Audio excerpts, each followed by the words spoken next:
Photo receptor cell ऐसी कोशिकाएं होती है जो हमारी इमेज को डिटेक्ट कर पाए, और रेटिना जो है ऐसी कोशिकाओं से बना होता है जो किसी आकृति को, किसी वो जो चित्र बना हमारे आंखों ने, जो भी बाहर जो कुछ भी दिख रहा है उसका एक चित्र इमेज बनता है, और वो इमेज जो है रेटिना पे बनता है। रेटिना जो है ऐसे कोशिकाओं से बना होता है, ऐसे सेल से बना होता है जो उस इमेज का कलर को पहचान सके, उसका साइज को पहचान सके, हर चीज को डिटेक्ट कर सके। ऐसे कोशिकाओं को बोलते हैं photoreceptor cell. Photoreceptor cell दो तरह का होता है हमारे रेटिना पे। जो फोटो रिसेप्टर सेल्स होते हैं वो दो तरह के होते हैं। एक होता है रड के आकार का और दूसरा होता है कोन के आकार का। देखो मैं एक ये पिक्चर बना रहा हूँ। एक एक जो सेल है वो ऐसा दिखता है और दूसरा जो सेल है वो ऐसा दिखता है। ये वाला जो सेल है इसे हम लोग बोलते हैं कोन्स, और इसे बोलेंगे रड्स। ठीक है, ऐसा ये कोशिका का आकार होता है उस कोशिकाओं का जो रेटिना पे है। तो रेटिना पे कितने तरह के कोशिकाएं हो गए बच्चों? दो तरह के, कोन्स एंड रड्स। कोन्स का काम क्या होता है और रड्स का काम क्या होता है? चलो देखते हैं कि कोन्स का काम क्या होता है एंड रड्स का काम क्या होता है। जो कोन्स है, कोन वाले कोन की तरह जो दिख रहे हैं, इनका काम है दिन में, दिन का डे लाइट जो विजन है ना, जब रोशनी बहुत ज्यादा होती है उस समय ये सबसे ज्यादा एक्टिव होते हैं। तो जो हमारे कोन्स वाले कोशिकाएं हैं वो कब सबसे ज्यादा एक्टिव होते हैं? डे लाइट विजन, मतलब दिन के समय में। यानी कि कहने का मतलब हुआ कि जब बहुत ज्यादा रोशनी होगी ना तो हमारे कोन्स ज्यादा काम कर रहे होंगे। ठीक है, जब बहुत ज्यादा रोशनी होगी तो हमारे कोन्स ज्यादा काम कर रहे होंगे।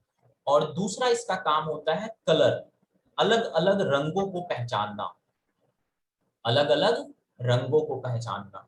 ठीक है, तो तुम देखोगे कि जितना ज्यादा रोशनी रहेगा उतना ज्यादा हमें कलर का बोध होता है। अगर रोशनी ना रहे, अंधेरा हो जाए, है ना, रात का समय हो, शाम का समय हो, उस समय जो है हमें लो लाइट होता है बाहर, और उस समय सबसे ज्यादा जो एक्टिव होते हैं वो होते हैं रड्स।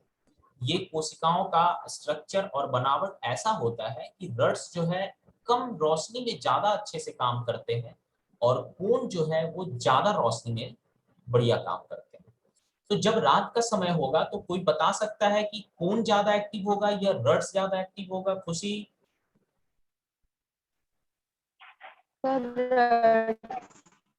रड्स ज्यादा एक्टिव होंगे। ठीक है, क्योंकि लो लाइट में जो है हमारे रड्स एक्टिव होते हैं।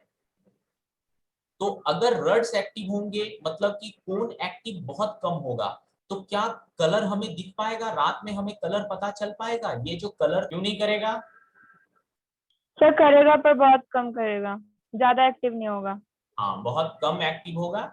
और यही कारण है कि रात के समय में हमें कलर पता नहीं चलता, है ना, कि किस कलर का है। रात के समय में हमें मुख्य रूप से क्या पता चलता है? Shape and size. Shape and size जो है पता चलता है, लेकिन कलर नहीं पता चलता, क्योंकि कलर जो है कोन्स की वजह से पता चलता है, और कोन जो है बहुत ही कम एक्टिव होते हैं रात के समय में, है ना। तो इसीलिए तो ये वाला चीज, कोन्स और रड के काम को समझ गए। रड्स जो होता है हमारा, जो हमारे रड्स होते हैं, जो फोटो रिसेप्टर सेल पे रड तरह की जो कोशिकाएं होती है, वो जो है बना होता है विटामिन ए से। किससे बना होता है? देखो, it is made of vitamin A. Vitamin A से ये सारे रड्स जो हैं विटामिन ए से बने होते हैं। और यही कारण है दोस्तों कि जब विटामिन ए की कमी होती है तो कौन सी बीमारी होती है? Night blindness. शुभम कुछ कहना चाह रहे हो?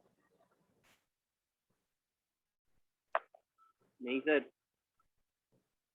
विटामिन ए की कमी से होने वाली बीमारी का नाम क्या है? नाइट ब्लाइंडनेस, है ना। सिर्फ रात को नहीं देखने की बीमारी होगी, दिन में सब बढ़िया दिखेगा लेकिन रात में नहीं दिखेगा। क्यों रात में, सिर्फ रात को ही देखने की बीमारी हो रही है विटामिन ए से? क्योंकि विटामिन ए से जो है रड्स बने होते हैं, और अगर विटामिन ए आपके बॉडी में प्रचुर मात्रा में नहीं लिया जाए तो रड्स जो है वो कम हो जाएंगे, जिसकी वजह से आप रात का विजन आपका कम होगा। दिन का विजन तो कोन्स की वजह से होता है, और कोन्स किसी और विटामिन से बना होता है। इसीलिए कोन्स का प्रॉब्लम नहीं होगा। ठीक है, अब देखो इस पिक्चर में एक चीज हमने देखा था कि एक ऐसा पॉइंट है जहां पे ऑप्टिकल नर्व्स, जो नर्व हमारे दिमाग पे जा रहे हैं, जो इमेज का इंफॉर्मेशन लेके दिमाग तक जा रहा है, ठीक है, वो वाले प्लेस पे, यहाँ वाले प्लेस पे देखो, यहाँ वाले प्लेस पे वाइड है, रेटिना है ही नहीं, क्योंकि रेटिना का ये एंड पॉइंट है। यहाँ के बाद रेटिना जो है इस नर्व में आ जाता है। यहाँ पे देख रहे हो आप, रेटिना यहाँ से जो है खत्म हो गया यहाँ पे, और यहाँ पे भी खत्म होके फिर ये इधर आ गया। तो ये वाला जो पोर्शन है ये है ब्लाइंड स्पॉट। क्या है? Blind spot. इस जगह पे अगर किसी चीज का इमेज बनेगा तो वो इमेज हमें नहीं दिखेगा। हर किसी के आंख में ब्लाइंड स्पॉट होता है, उसका लोकेशन थोड़ा सा ऊपर नीचे हो सकता है। तो कई बार तुम ऐसा देखते होगे कि दिन के टाइम पे ही जब तुम दूर कहीं देख रहे हो ना, तो तुम्हें एक बिल्कुल बीच में ब्लैक जैसा दिखेगा। कभी ऐसा फील किए हो? बहुत दूर को देखो तो बीच में अचानक से जो है ना पूरा एकदम अंधेरा, जैसे थोड़ा सा पोर्शन अंधेरा दिखेगा, उसके चारों साइड दिख रहा होगा लेकिन वो पोर्शन अंधेरा दिखेगा। वो क्यों होता है? क्योंकि उस पोर्शन का इमेज हम जहां हमारे रेटिना पे बन रहा है, वो वाला पार्ट जो है वो ब्लाइंड स्पॉट है। ब्लाइंड स्पॉट पे रेटिना जो है अब्सेंट होता ही नहीं है रेटिना, क्योंकि रेटिना वहां से टर्न हो गया। किसकी तरफ टर्न हो गया? दिमाग की तरफ। तो इसे हम लोग क्या बोलते हैं? Blind spot. और इस जगह पे अगर जिस भी चीज का इमेज बनेगा वो हमें नहीं दिखेगा। उम्मीद है कि यहां तक आप समझ गए होंगे। तो आगे चलते हैं। हमारे आंखों में, जैसा कि हमने पिक्चर में भी देखा था, दो दो जगह फ्लूइड होते हैं। एक कोर्निया और आइरिस के बीच में, कोर्निया और आइरिस के बीच में, ठीक है। और दूसरा जो है ये वाला चैम्बर, ये जो बड़ा वाला चैम्बर है, ठीक है। बड़े वाले चैम्बर में जो फ्लूइड होता है उसको विट्रियस फ्लूइड बोलते हैं। कौन सा फ्लूइड बोलते हैं? Vitreous fluid. और बाहर वाला जो चैम्बर है कॉर्निया और आइरिस के बीच में, उसको एक्वस फ्लूइड बोलते हैं। ये ना, ये भी आंसू नहीं है और ये भी आंसू नहीं है। आंसू बिल्कुल आंखों से बाहर की चीज है। आंसू आंख का एक पार्ट नहीं है, ठीक है। वो समझ लो कि आंखों को क्लीन करने के लिए जो है, आंसू का मेन पर्पस होता है आंखों को क्लीन करना। आंख में दो तरह की फ्लूइड होती है। एक फ्लूइड कोर्निया और आइरिस के बीच में, जिसे एक्वस फ्लूइड बोलते हैं, और दूसरा विट्रियस फ्लूइड, जो लेंस और रेटिना के बीच में, ये सारा जगह जो है विट्रियस फ्लूइड होता है, ठीक है। एक्वस चैम्बर, जहां पे एक्वस फ्लूइड रहते हैं, ठीक है। एक्वस ह्यूमर भी इसको बोल सकते हैं, कोर्निया और लेंस के बीच में।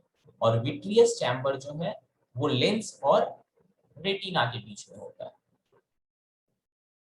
चलो अब देखते हैं कि आंखों से देखने का क्या प्रोसेस होता है, कैसे हमारे आंख जो है देखते हैं।